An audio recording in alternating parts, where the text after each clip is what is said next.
Hello and welcome to our session on measurement. Social media measurement is an essential part of any social media campaign, at least it should be. You measure your social media activity by looking at specific metrics. Certain sets of metrics will help indicate how you're performing on social media. When you just get started measuring your social media performance, it can be pretty overwhelming. This will give you a rundown of the basic social media measurement terms you need to know. If you're not familiar with these core concepts, you're going to get lost really quick. It's time to go beyond what we call vanity metrics and get serious about social media measurement. The first thing to remember is you shouldn't measure social media for the sake of having some numbers to report on. Instead, measure social media marketing efforts in a way that ties your spending to the return and informs you of what works and what doesn't. The first definition we're going to go over is impressions. Impressions is basically the number of times your content gets displayed. Why is it important? Well, every time your post is displayed online counts as an impression. This is a social media measurement basic. The more times your content is displayed, the more likely people are going to see it and interact with it, which is something we're all working towards. It's similar to reach, but they're not exactly the same thing. Reach is the amount of people that your content can potentially be seen by.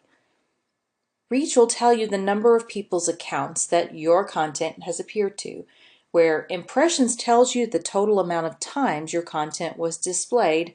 Reach tells you the total amount of people it was displayed to. For example, if you have 3 impressions, they could all come from the same person, so your reach would only be 1. It also isn't the same as unique users, as a user can be counted on multiple days for reach, but will still only be 1 user. Reach is a better metric than impressions, but unfortunately some platforms are limited to reporting impressions. Engagement is the number of users that have interacted with your content. This is important because the more engagement you have, the more people are liking, sharing, and commenting on your content. No matter which platform you use, engagement will always be one of the most important indicators of success.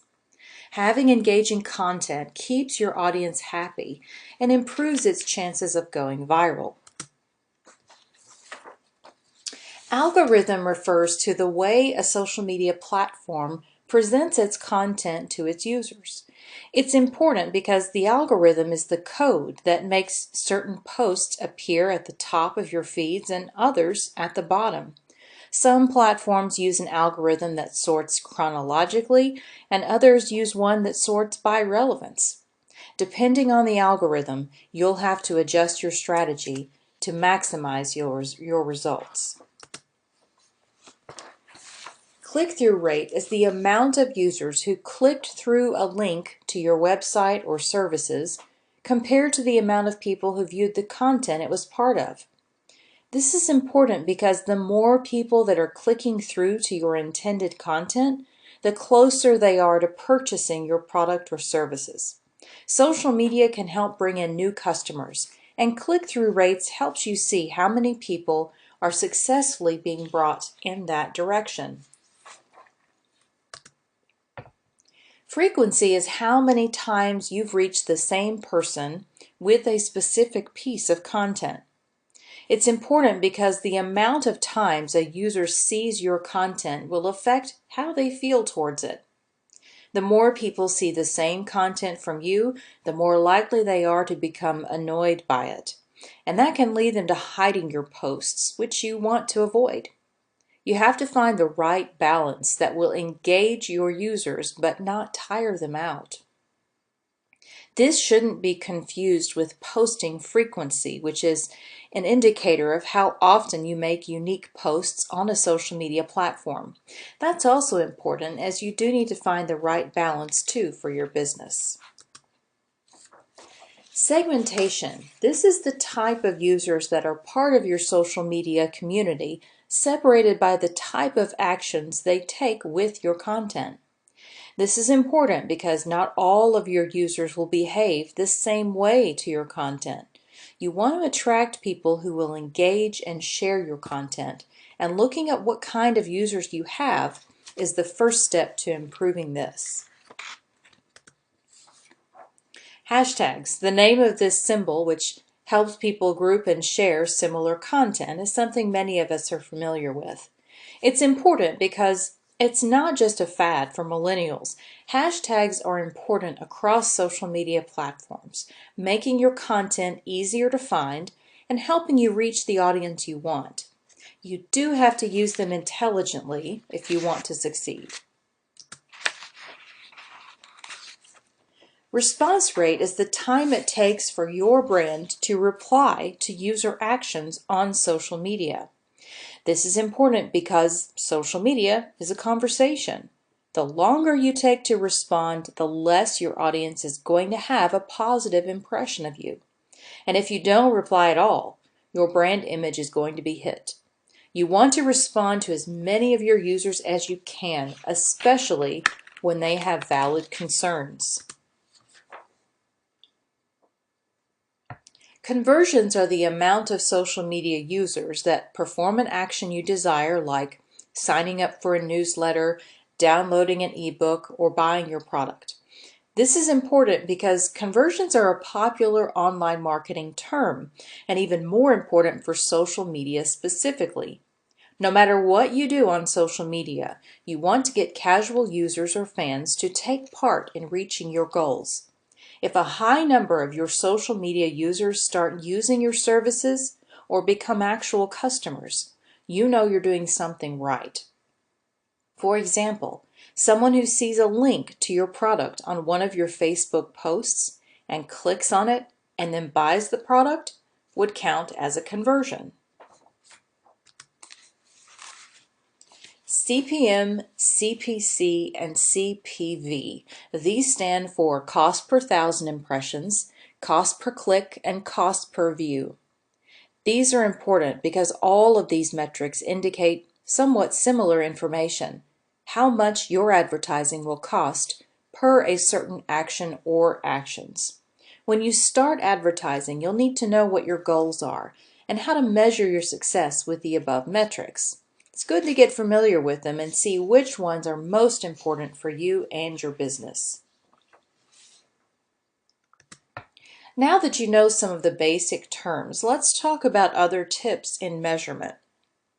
You really need to know your audience. Your number of followers isn't nearly as important as knowing exactly who is following you. It is critical to know your audience demographics.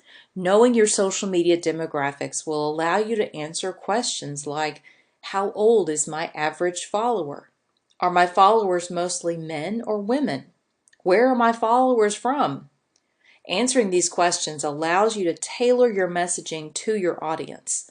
Not only that, but your social media following is a good indicator of your customer base. You can use the data you collect to create new products and services targeting a specific demographic or buyer persona. One of the most common questions business owners and social media managers ask is, when is the best time to post on social media? The answer really depends on your audience. If you don't have a social media measurement plan in place, you'll have to rely on your best guess. Why guess when you can get hard data that shows you exactly when to tweet or post to Facebook? All you have to do is find your social media posts that have the most engagement and look at what time they were sent out. Hopefully you'll notice a pattern in either the days or times these posts were made. Social media is the perfect platform to connect with influencers, since people use sites like Twitter, LinkedIn, and Instagram to connect with others. Most brands start outreach campaigns by identifying influencers they've never connected with before. You should absolutely plan to build relationships with these people, but what if you could quickly identify users that already share your content? With tools like Sprout, you can see which Twitter users, for example, currently mention you the most, as well as which accounts you're frequently mentioned with. One of the worst things social media marketers can do is waste time on platforms that aren't doing anything for their business. The shiny object syndrome can make it extremely tempting to jump from one network to the next. Before you know it, you'll find yourself spread thin across Snapchat, Instagram, Pinterest, and 5 other social networks. When you measure your social media efforts, you can see which platforms have the best results. Then you can focus your time where it'll have the biggest impact. You can see which social networks are driving the most traffic to your site in Google Analytics. Finally, benchmark against your competitors. Compare your social media efforts to your competitors, and you can uncover areas of opportunity for your organization to stand out and be heard through the noise. Learn what platforms are most successful in reaching your targeted audience. Learn how many posts competitors are publishing per day so you can see what works. Don't stress if your brand's results are significantly different from your competition. The important thing is to consistently work to improve your social media return on investment. The first step to improving your performance is to understand the results of your actions.